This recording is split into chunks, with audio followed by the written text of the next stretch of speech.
अब आपको मैं पद्म पुराण में एक छोटा सा पद्म पुराण में वर्णित एक छोटा सा घटना सुनाता हूं। पद्म पुराण में नारद जी शिव भगवान शंकर भोलेनाथ से प्रणाम करके निवेदन करते हैं कि प्रभु, व्यक्ति दरिद्र होता है, दुखी होता है, परेशान होता है, संकट से पीड़ित होता है, विभिन्न प्रकार के प्रयास करके भी जीवन में सौभाग्य को प्राप्त नहीं कर पाता है। इतनी सारी परेशानियां उसके जीवन में सताती है, जिस परेशानियों से वो कभी उभर नहीं पाता है। और कई लोग तो शनि के पीड़ा से, शनि के दुख से, शनि के 7.5 भैया के दशा से परेशान रहते हैं। तो इन दुखी पीड़ित लोगों के लिए और शनि ग्रह से पीड़ित लोगों के लिए आपके द्वारा एक आशीर्वाद चाहिए। तो भगवान शंकर नारद जी को कहने लगते हैं कि हे नारद, सुन, रघुकुल में दशरथ नाम के एक बलिष्ठ राजा हुए हैं, जिनके पुत्र भगवान राम हुए, जो मेरे अत्यंत मन हृदय के आप्त स्नेह और हृदय की भक्ति के आप्त पुरुष हैं। ऐसे राम को प्रणाम करके मैं दशरथ की कहानी बताता हूँ कि एक समय दशरथ राजा को पता चला कि रोहिणी नक्षत्र में शनि का प्रवेश होने वाला है। भगवान शनि रोहिणी नक्षत्र में जब प्रवेश करेंगे तो 12 साल के लिए पृथ्वी त्राही त्राही कर उठेगी, सब कुछ समाप्त होगा, भयंकर सूखा पड़ेगा, देव दानव गंधर्व विद्याधर आदि देवता भी परेशान हो जाएंगे, तो भयंकर दुख होगा। ये सुन के राजा दशरथ अत्यंत दुखी हुए कि इतना तकलीफ अगर शनि के द्वारा आने वाला है तो अब क्या करें। तो तुरंत उन्होंने अपने कुल गुरु वशिष्ठ ऋषि को प्रणाम करके पूछा कि हे ऋषिवर, आप बताइए कि इन तकलीफों से कैसे हम मुक्त हों, आप कोई निवारण बताएं ताकि मैं उसको करके अपने प्रजा को इन दुखों से मुक्त करूं। अब वशिष्ठ ऋषि हंसते हुए कहने लगे, राजन, कर्मों के प्रभाव को कोई नहीं रोक सकता। इस समय में पृथ्वी पर ये दुख आना लिखा है तो वो होगा ही होगा, और वो होके ही रहना, होनहार बलवान है तो उसके पीछे उपाय का क्या फायदा। आप तो जो होना है उसको तटस्थ भाव से सहन कीजिए, ईश्वर की भक्ति भजन से मन के भार को हल्का कीजिए, यही एक उपाय है। वशिष्ठ ऋषि के बात को सुन के दशरथ राजा कहते हैं, मेरे प्रजा और मेरी पृथ्वी दुखी हो तो मैं सप्त खंड का अधिपति होके उसको देखता रहूं, इसमें क्या फायदा है। मुझे तो मेरे प्रजा की रक्षा करनी चाहिए, चाहे जो हो जाए। मैं इस दुख से मेरे प्रजा को मुक्त करने के पूरे प्रयास को करूंगा। ऐसे बोल के वज्र कवच पहन के, धनुष बाण आदि लेके, अपने दिव्य रथ पर बैठ के दशरथ राजा सूर्य जो अनंत कोटि योजनों से दूर है उसके भी पीछे कहीं खड़ा हुआ रोहिणी नक्षत्र की तरफ यात्रा करने लगे।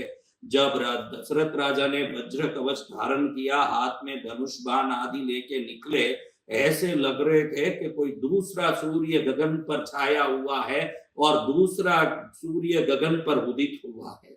और अपने ही बल से रथ को लेकर के, कवच को लेके, धनुष बाण को लेके सूर्य को भी लांग के रोहिणी नक्षत्र की तरफ जब वो जा रहे हैं तो रोहिणी नक्षत्र को पकड़ के 12 साल के लिए भिन्न करने पहुंच रहे शनि देव ने देखा कि मेरे पीछे कोई आ रहा है, तो तुरंत पीछे मुड़ के देखे तो दशरथ राजा को देख के शनि भगवान ने अट्टहास किया कि राजन, क्या बात है, क्या मेरे पीछे आ रहे हो। दशरथ राजा ने भगवान शनि को प्रणाम करके कहा, प्रभु, आप अभी थोड़ी देर में इस रोहिणी नक्षत्र को पकड़ के भिन्न करोगे तो पूरे तीनों लोकों में इसकी आपत्ति की ऊर्जा से त्रस्त लोग आहा कर रहे हैं, परेशान हो रहे हैं।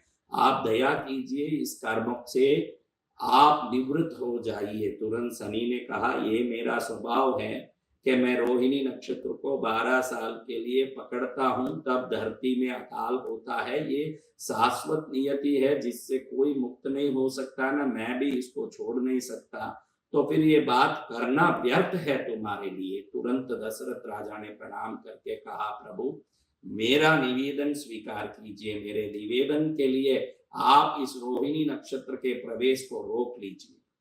तब शनिदेव ने कहा, तीनों लोकों में ऐसा कोई व्यक्ति नहीं है जो मेरी दृष्टि पड़ के राख न हुआ हो, भस्म न हुआ हो, लेकिन तुम्हारा पुण्य का प्रभाव, तप का बल, नीति न्याय की शक्ति ने आज तुमको बचा के रखा है। मैं अति प्रसन्न हूं तुम्हारे इस दिव्य ऊर्जामय स्वरूप को देख के, जो साक्षात सूर्य की तरह चमकते हुए मेरे पीछे आ रहे हो। आज तक बड़े से बड़े व्यक्ति पर मैंने जब दृष्टि डाला वो जल के भस्म हो गया, और आज तुम बचे हो तो उसका कारण तुम्हारे जीवन में आई हुई न्याय और दया की शक्ति है। अपने प्रजा को बचाने के लिए तुम स्वयं पर आने वाली आपत्ति विपत्ति को ना सोचते हुए मेरे पीछे पड़ गए।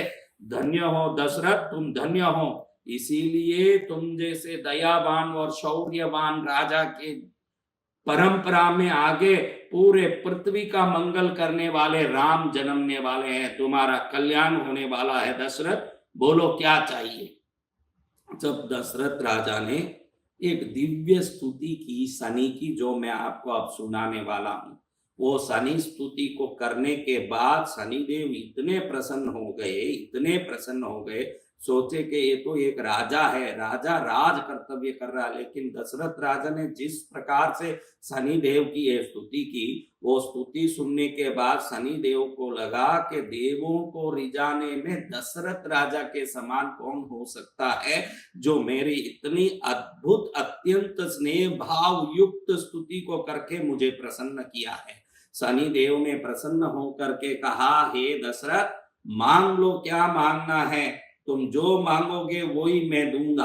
तुरंत दशरथ राजा ने कहा, हे शनिदेव आप मुक्त कर दीजिए सबको पीड़ा से, दुख से, संकट से। ये 12 साल जो रोहिणी नक्षत्र के कारण आने वाला उपद्रव और अकाल है, इससे मुक्त कर दीजिए। शनिदेव ने कहा, तुम्हारी स्तुति से मैं इतना प्रसन्न हूं, मैं जरूर ये 12 साल आने वाले उपद्रव से मुक्त कर दूंगा धरती को। और क्या मांगना है? आगे कभी ये उपद्रव कभी भी नहीं आना चाहिए, आप रोहिणी नक्षत्र को कभी भिन्न नहीं करना चाहिए, ये मेरी इच्छा है। वैसा ही होगा। शनिदेव इतने उदार हो गए दशरथ राजा की स्तुति से।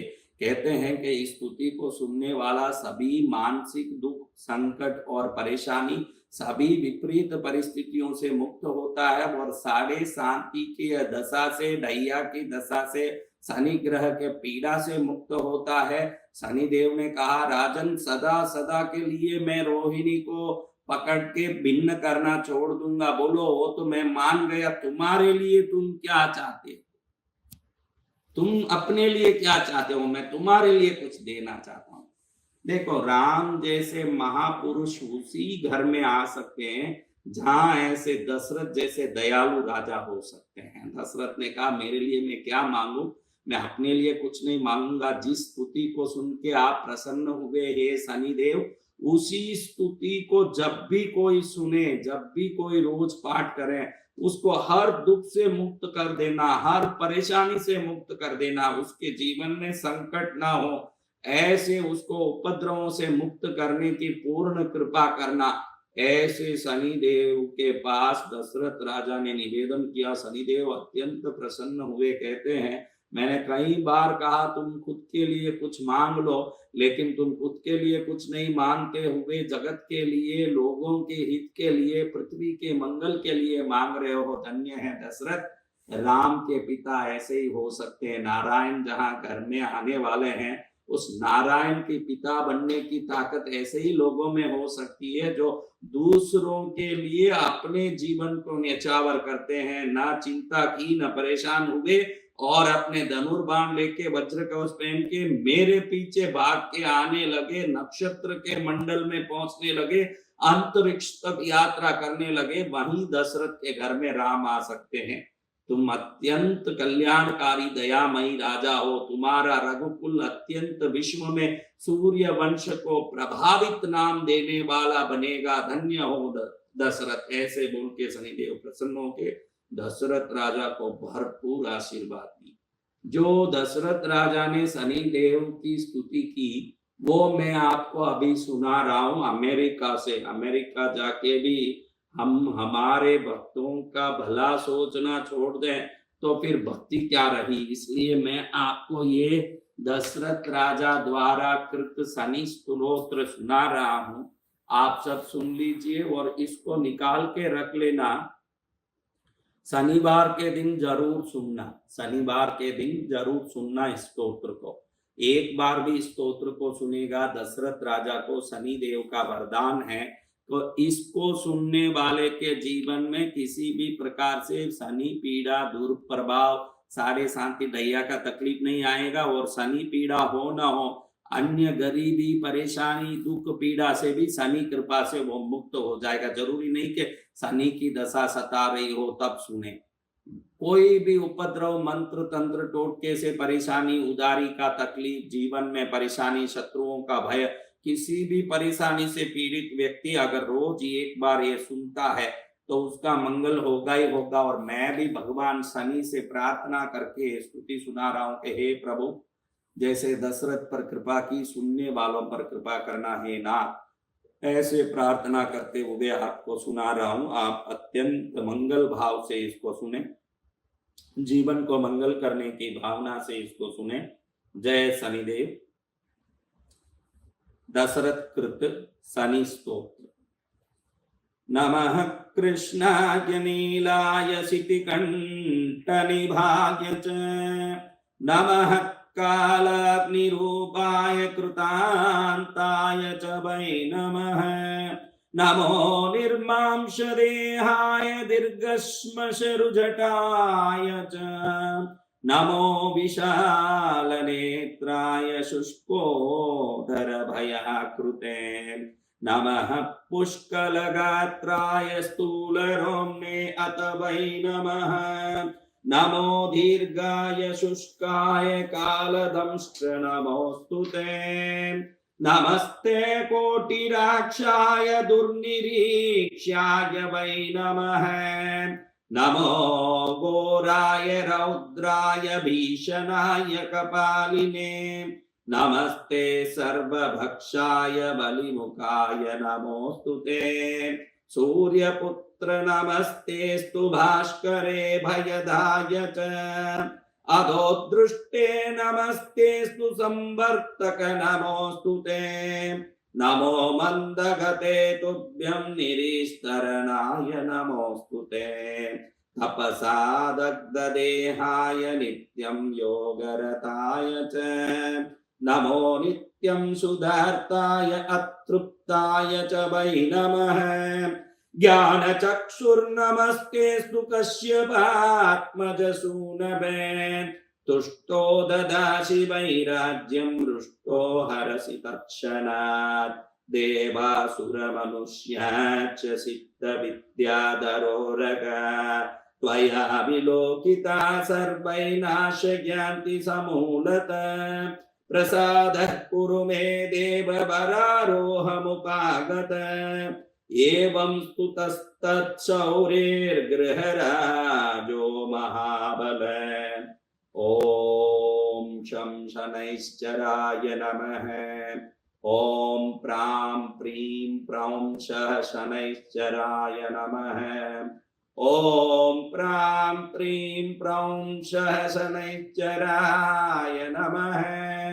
ओम प्रां प्रीं प्रौं शनैश्चराय नमः। दशरथ कृत ये शनि स्तोत्र से शनिदेव इतने प्रसन्न हुए, रोहिणी पर अपने प्रभाव को सदा के लिए मुक्त कर दिया।